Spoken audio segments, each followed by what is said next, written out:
So, can you guess what I'm making today? Not really going to tell you, but when it's done and you see it, you're going to be amazed. By the way, all of what you see is just for the meat alone. I don't even have the stuff out here for the side that's going to go with it. When I get ready to do that, I'll show you that when I set up the ingredients. But right now, just all of this, just to make sure the meat is perfection. Be back soon. Hey, welcome to Sauce's Best Catering Chef Services. So, I'm going to start this video off with the following message. I kind of create recipes. I do have some that I follow other people's, but a lot of the recipes, pardon my hair, it's one of those days just cooking when I'm comfortable. But I make up a lot of my own recipes, and what I do is I base them off taste, and I also base them off of other recipes I've seen, but I add my own twist to them. One moment, gotta step and get something. So, a lot of you are sometimes baffled by what I'm doing, or you say, I haven't ever seen that before, but that's actually good. Aren't you tired of eating the same old, same old? So at any rate, I was going to make a regular, normal, standard braciole today. And what happened was, I did not get a chance to go to the butcher shop and get prosciutto. And that's kind of an important component if you're making it that way. But what we have here, just want to show you what some of the ingredients are going to be. We have our flank steaks. They're seasoned with Tony Saccharin's salt and pepper. And they're already a thin steak, but to make them cook more tender and to also give you more to roll, use a rolling pin, get them nice and thin, like I did here. Let me show you one, don't want to drop them. Meat's not cheap, but you'll see, very, very thin, right? Beautiful. So, I did a lot of prep today to try to make this a little shorter because it's Saturday and I don't want to spend all day doing this. But in here you'll find sort of, if you will, not pesto, but something that will make you think of pesto. And it's finely chopped broccoli, mushrooms, and red onion, seasoned, and it also has olive oil in it. So these are things that are going to create the stuffing for the flank steak. And we also have celery and green onion. And I've already chopped up the chives into tiny little portions. All these things are going to go into the filling. And instead of prosciutto, we're using pepperoni. And roasted garlic hummus is going to be the first thing I spread on each layer. And there's also going to be a ricotta mixture along with the ricotta is going to be mixed with basil pesto and whole garlic and sweet basil also. And I always mix 2 eggs into my ricotta to get it to bake more solid, just for those of you wondering. This is then going to be served over a bow tie pasta. And you all will see the preparation that's going into that when I move on to that step. But for now, the concentration is just on the meat. But for the pasta sauce, we're going to be using olive oil, 3 different types of cheeses, and the leftover broccoli and mushroom mixture. And that's what's going to create this beautiful sauce that will be served with this dish. This is going to be the main course, and for plating, it's going to be served on top of the pretty bed of bow tie pasta. So I'll be back in a bit, and I'm going to get my station set up so I can start to show you how to roll these. Oh, toothpicks or butcher shop twine is something you'll need too. All right, be back in a few. All right, so I'm back. The first thing you want to do is stir up the garlic hummus. You want to make sure you get the garlic that was already in there really throughout. And a step I had told you a minute ago, I'm actually not going to do. We're going to do it different. We're just going to dollop the ricotta and the other layers in because I don't have another pot or bowl to make that mixture in because I cook all the time and there's already something in that, so I apologize. But this is still going to turn out delicious. Just going to skip that one step of mixing the eggs and stuff in, but not to worry. This is still going to be delightful. Still going to taste the same. We're just doing it a little different. So I've got those mixed up good. All right. So you want to set them out of your way. I'm going to wash that off.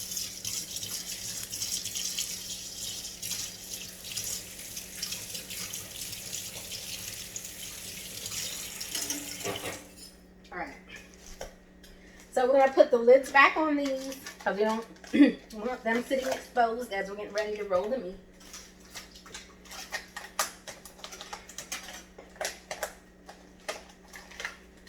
And of course it doesn't want to close. I covered my mouth and I'm about to wash my hands again. Don't be discouraged. I don't have a cold, but I inhaled a good dose of Tony Saccharin's. When you cook with Tony Saccharin's, oh my goodness, it goes up your nose, your eyes, your mouth, everywhere you can think of, it's there. All right, so I want to grab ricotta. All right, just want to get all your stuff open and assembled if you can, or in a state to where it's going to be easy for you to assemble. I use a knife and just go around mine, get that plastic film off. All right. Got a little piece of film. All right. And I like really good, nice ricotta. So that's what we have here.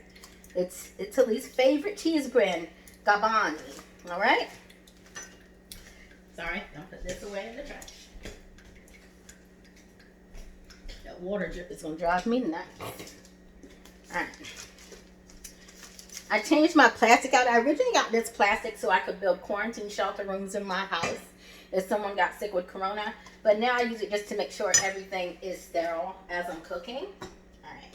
So these are already been opened and ready to go. Now what we need to open is our pepperonis.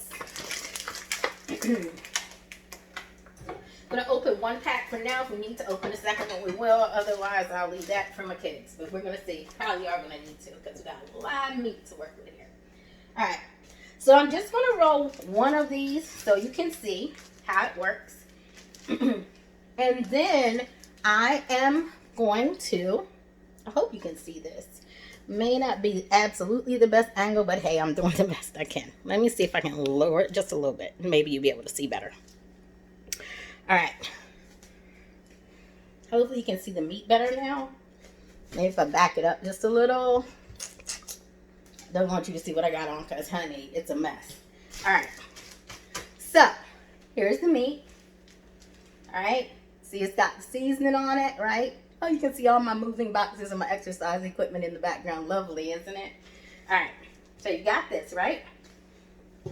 First thing you want to do, and remember we got this mixture here that we did in the food processor of finely chopped red onion, broccoli, and mushrooms, all fresh, none frozen.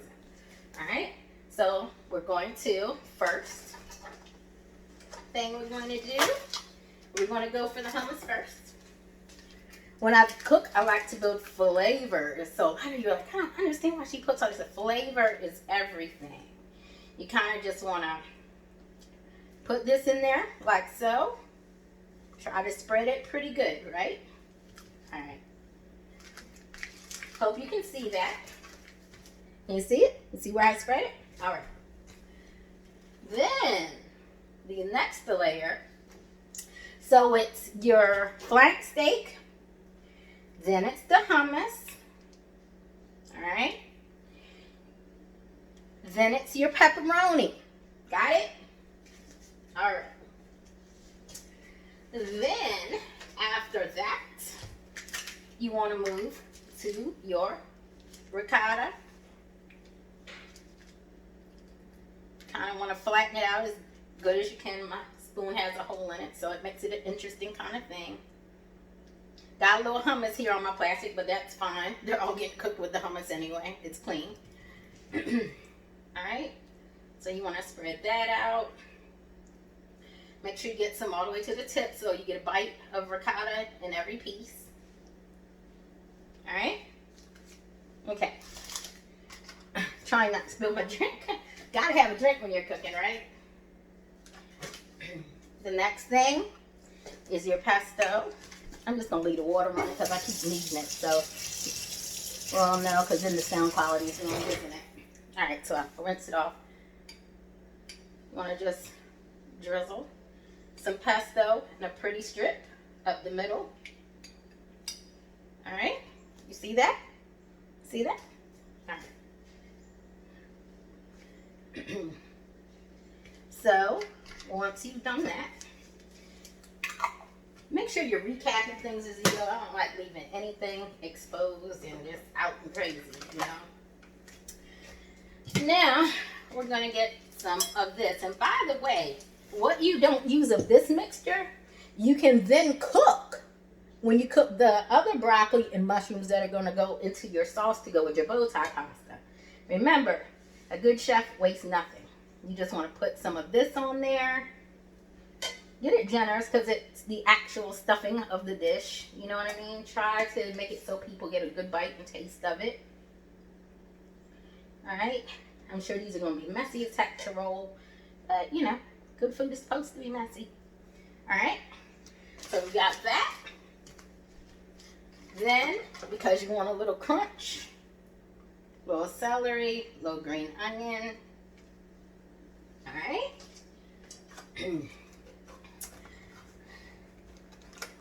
Then, just light sprinkle of chives and the pierre de resistance. This is going to taste so good. The whole garlic and sweet basil. All right.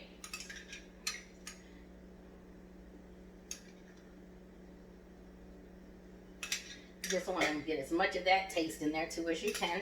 Try to get every drop. Try to get it to the end corner so everybody gets a piece of that. All right. This is a really good Italian company too, Mazzetta family from Tuscany, Italy. All right. Now, this is where it gets fun and a little tricky because, you know, nothing's ever easy when you're rolling something. But we're going to make it work. All right. And this recipe calls for you to roll these, right? Get them all rolled. I want you to see how I'm doing it, like really, really neat. Let me see if I can get you closer. Just going to give you a view of that real quick so you can see how pretty that is.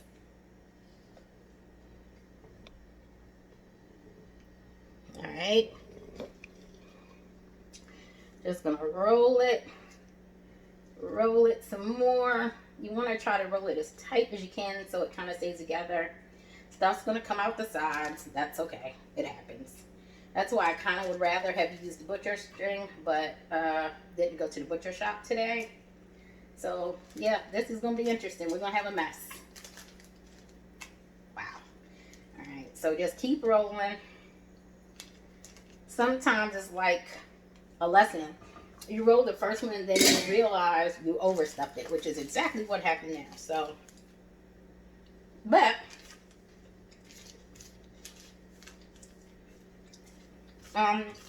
what comes out in this case, I'm actually going to taste just to make sure it tastes good, and it does.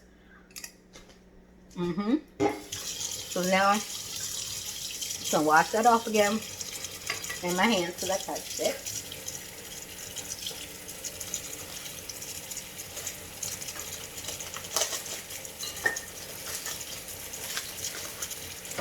Time for a paper clip. Not a paper clip, good lord, toothpick. I'm going to pray that this part of the process goes really well. I'm going to have to roll these much thinner than this first one. To not have an absolute mess when people are trying to eat.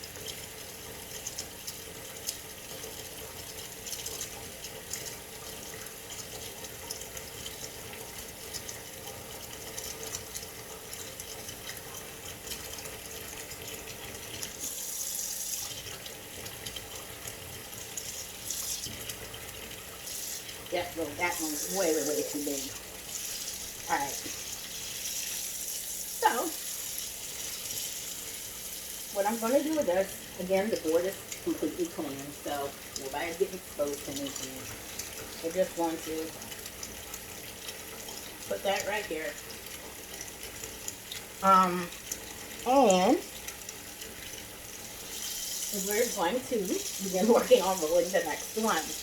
This kitchen is so much smaller than my last one was, and it actually needed a lot more space than what I had. So please bear with me. I will be right back in a sec. We got to figure out moving some things around. Okay, so to move this along, I'm going to keep rolling them. But you can see how pretty this one is that I rolled already, right? I'm going to keep rolling them. I just want to do one where you got to see how I did it. But now I'm going to continue on with the rest. And you'll get to see these when I start searing them in the pan. All right? All right. So this is the braciole, or my take on it. They're about to go and set in the fridge for like an hour because the ricotta needs to stuffing back up before I even attempt to fry these. And no, I'm not going to fry them all in the pan like that together. I just needed something to set them on so that they can reset. The problem with this batch is that two things. Should have gone to the butcher shop and got the butcher's twine because I could have tied and secured them much better. I lowered the amount of stuffing and the meat is just not wide enough to maintain the stuffing, but I'm sure it is still going to taste delicious. Just look at it. You can kind of see the inside layers. Just want to give you a really good shot of that. And once I'm ready to start frying them in about an hour, I'll come back. But I need some rest. Like making these is back-breaking work on when your whole house is hardwood floor and you've been standing on it all day. This is not a dish that you can make if you don't have a lot of prep time and a lot of patience.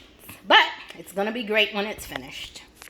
All right, so what I'm about to do now is make the two sauces, one for the pasta and one that the flank steak is going to go into. I just wanted to show you what I'm about to do. This is going to be the one for the pasta. This big pot is going to be the one for the flank steak. Once I get them started and mixed, I will come back and show you how things are looking. All right, so this is the first one. This is the homemade, well, it's going to be homemade Alfredo. I made it different this time. 2 sticks of butter, green onion, 2 packs of Parmesan Romano cheese, half a small, like I think a half quart of half gallon of buttermilk cream, some Tony saccharins, and that emulsified mushroom, celery, and broccoli mix that was in here before, and a few whole mushrooms. So we're going to let this cook for a while, and it also has ricotta in it. We're going to let it cook for a while, stirring it as we go, you know, just to keep it a little liquefied. Might even add a little water if we need to. I'll be back in a second once I get the marinara sauce going. Okay, so I've got the red sauce ready. What this is some crushed red tomatoes. I'm about to add the seasoning. That's the only thing I haven't done yet. It'll be Tony saccharin, salt, and a little seasonal. But I have 2 cans of crushed tomatoes, 1 can of regular spaghetti sauce, a dash of olive oil just to give it some flavor that I like, some green onion, and the rest of, or half a jar of, the whole garlic and sweet tomato basil. So I'm going to turn this one on now. I'm going to leave them both on simmering on about 3 or 4 on a gas stove. Be back soon. Once I come back, it'll be time to begin searing the stuffed flank steaks, or my version of braciole. In this, after we sear them, we're going to put them in the sauce, and they have to simmer on low in the sauce for about 2 hours because you want to make sure they're really tender. And then I'll also finally be making my bow tie pasta once I have another pot free and clear, and we'll just go on from there. But this is going to be yummy. See you in a bit. All right, guys, so as promised, I told you I'd be back when I was getting ready to fry. Now they're just all on the one side of the pan because I literally just turned the burner on, but what you see is olive oil and a little bit of essence that came out. But you can see the stuffing has definitely gotten firmer once I put it in the fridge. So that's just a little secret you can do if you find it to be too runny. So I'll be back in a second. I just need to grab a utensil so I can get these situated and turn. And we're going to go from there. Look, you can see the bubbles starting. You can hear the sizzle. We got it going. Just gonna let these cook for a little bit on each side. You want to make sure that you get them done as you can. And as they get done, you will be getting them ready to go in the bake. I'm sorry, go in the sauce. Sorry. Long day already.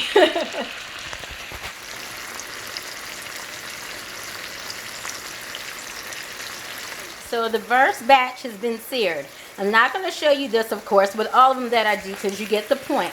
But you want to sear them. If you need to add a couple more toothpicks, feel free. Now, let me tell you something about toothpicks. Like I said, this would have been better if I had butcher's string.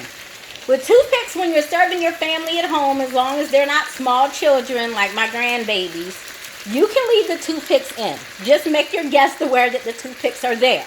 But if you are serving a party, guests, you want to take the toothpicks out first for presentation, but secondly, because yeah, it's a little dangerous unless it's just you and your immediate family and you told them it's in there and you just sit there for a home dinner like we are today. But this is why the butcher's twine is better. It gives a tighter roll, and when you cut them off, they're more perfectly sealed than they are with just toothpicks. Just a little word of wisdom. So what we're going to do now, and I just want to show you this step, and then I'm going to be done. Sorry that you're looking at my hand and my floor for a second.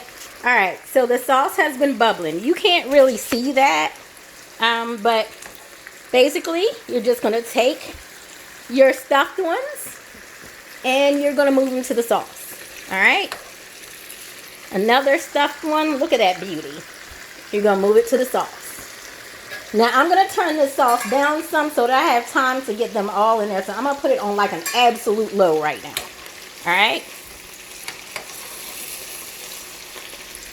Again, this one, losing some mixture. That's like I'm saying. Like butcher's string would have made it easier. But, you know, you just go ahead and mix that up. And it'll make like a little broth or gravy. No harm, no foul. More flavor. I'll be back in a bit. Alright, so we're just about done. Okay, so the first thing I want to apologize for is I tried shooting this video at different angles. Some horizontal and some vertical. I'm back to vertical now because the horizontal ones still, when editing, are just not turning out horizontal. So, no need in bothering with it. But, what we're going to do now is salt our bow tie pasta. Okay. And also gonna grab just a little seasoned salt as well, not much. All right. Sorry, I've been doing this, well, putting stuff in the sink because I've been going, so my sink looks a little bit of a mess now, but not to worry, that'll get cleaned up later on tonight. All right, so you want to mix that all up, get the seasoning throughout so none of these are too salty. Just stir them. Okay. Now, I'm about to put my phone down because I have to pour the sauce mixture I made in earlier. I wouldn't quite call it an Alfredo, but it is a white sauce. And then I'm also going to add some Parmesan Romano and some white sharp cheddar cheese. And we're going to put it in the oven to bake for 30 to 45 minutes. Be back in a minute. So I'm about to put this in the oven. You can see the mixture with the bow tie. When I get done, we're going to get a nice smear of the red marinara also on top of it. And we're going to set the bracioles on top so that everything is like served beautifully in this one pan. I'll come back and show you that for presentation once everything's done cooking. And we're also having rolls with this dish. Didn't make the rolls from homemade though, but I'll be back in a bit. Probably 45 minutes to an hour. That is in the oven, meaning the pasta. Here is my version of braciole cooking in its sauce. You submerge them and you let them simmer on low for 2 hours. It has just about been 2 hours. And then you can use your excess sauce and store it for whatever pasta you're going to make later on in the week. I have one more box of bow tie and some spaghetti here. So the rest of the sauce is likely to get used as a meal for the kids or whatever I want to use it for. But this is just so you can see it in the sauce. Hold on. Again, pardon the mess that has become Charlene's Italian restaurant today. Italian cooking is so messy. So you just want to keep marinating these until they're ready to come off. But this is where those stuffed flanks went. Remember, I'm cooking for home, so I left the toothpicks in. But when you serve this to guests, take the toothpicks or the butcher's string off. All right, that's important. All right, well, I'll be back in a bit. All right, guys, so this is the finished result. My take on braciole served on a bit of bow tie, garnished with fresh parsley and tomato.